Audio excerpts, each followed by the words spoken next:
should be, this is what we speak about is possible murder. And I just would like to know whether there was already at court someone who was claiming or who was accusing some hospitals for murdering. And then there would be witnesses. They would have the right to get all the data from the insurance company and so on. If there is a good attorney and he goes after this murder question, he could get all the data he needs.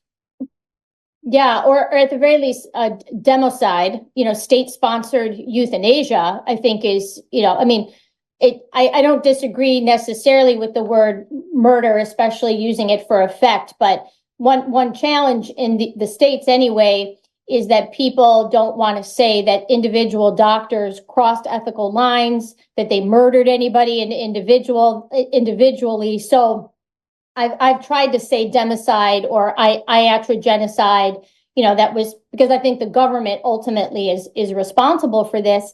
But, I think the only thing that's scarier than this event actually happened as presented is that it didn't. It didn't happen this way. It didn't happen to this magnitude.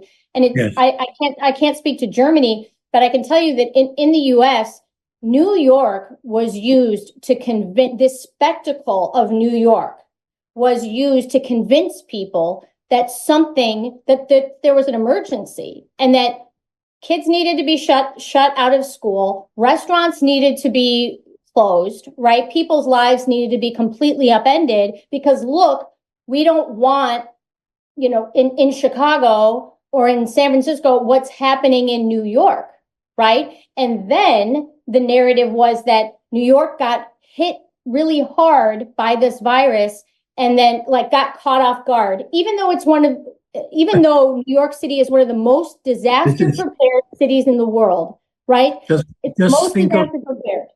Just think of all the people traveling around US with airplanes and whatever each day, millions of people crossing over the continent. And there was nothing in San Francisco, nothing. You didn't see anything. This is not possible with the virus, not possible with the respiratory virus. And each person, each doctor, or everyone who is responsible for public health, he must have put this question. And they didn't. I get the impression. Why didn't they ask for it? Why didn't they compare the regions? You have to have a picture how a virus is spreading, and it's spreading each year, and they know how viruses are spreading. And this is not possible. What we observe there in New York and nowhere else. I agree. I think this is the story. There have to be other explanations than viruses. Yeah, and I did see you speak with Dr. Kuhldorff a few weeks ago, and I really appreciate the professional and gentle way that you pushed him, but on New York. But he basically said that it was international travel and random chance. I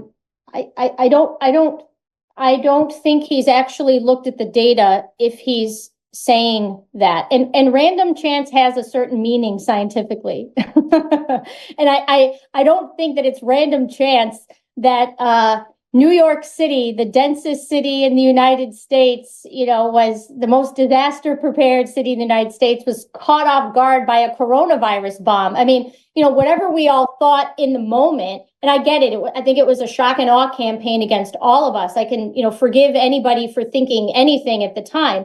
But this is 4 years later, and we have some of the most prominent scientists in the United States that will not, including pro-freedom, anti-mandate scientists, like the signatories of the Great Barrington Declaration, who will not look at this event with any kind of intellectual honesty. I'm sorry, I can't account for it. I can't account for it. This is why I didn't sign the Barrington thing. I didn't sign it because there were so many inconsistencies. There's so many questions. I didn't sign it. They asked me to sign it, but I didn't. I like the engagement of many doctors. I like the questions that were put, but this paper I didn't sign. I signed it at the time because in the moment, we were living in the Chicago area. Our kids were really suffering from these mandates. And at the time, the Great Barrington Declaration was at least, counter government, right? Or counter dominant narrative. But, looking back at it now, I would not sign it again. And importantly, even if it was a good document in the moment and a good stand for some people, to have taken publicly, and I really appreciate that, as scientists, they need to look back at the document and say, what did this assume?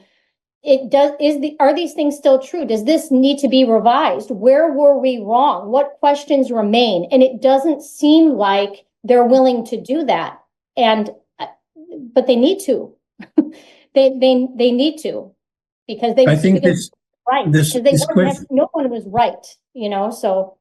It's I think this question whether there really was a virus or whether it was just a theater and PCR test, this question is dividing the whole scene, is dividing the critical people too.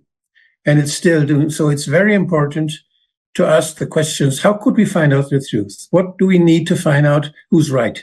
And then discuss it. I think this has not been done enough. I'm very much after this.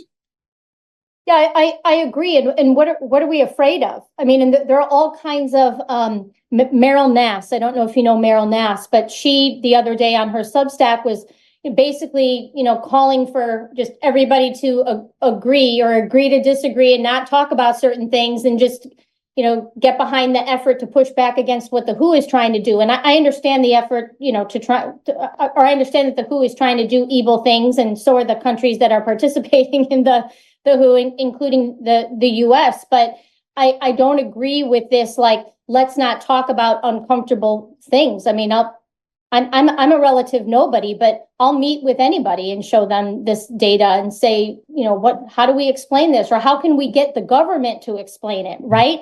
Because I'm not going to figure out the answer, and maybe even we together won't figure out the answer, but we have to do something to make sure that the truth is known about this. I don't want people to keep talking about the next pandemic. Can we talk about whether there was a pandemic here, or whether there's ever been such a thing as a pandemic? I don't think there has been. My position, taking part in many discussions on this topic, is on one side, Meryl Nass, who is very convinced that something extraordinary happened. Some virus extraordinary happened, and JJ Couhier said no.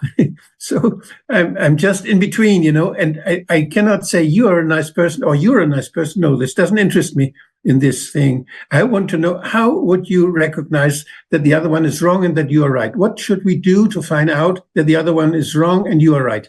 And this we have to agree on. And when we have those indicators we want to go after, then we could have some truth. But if we avoid it, it's not possible.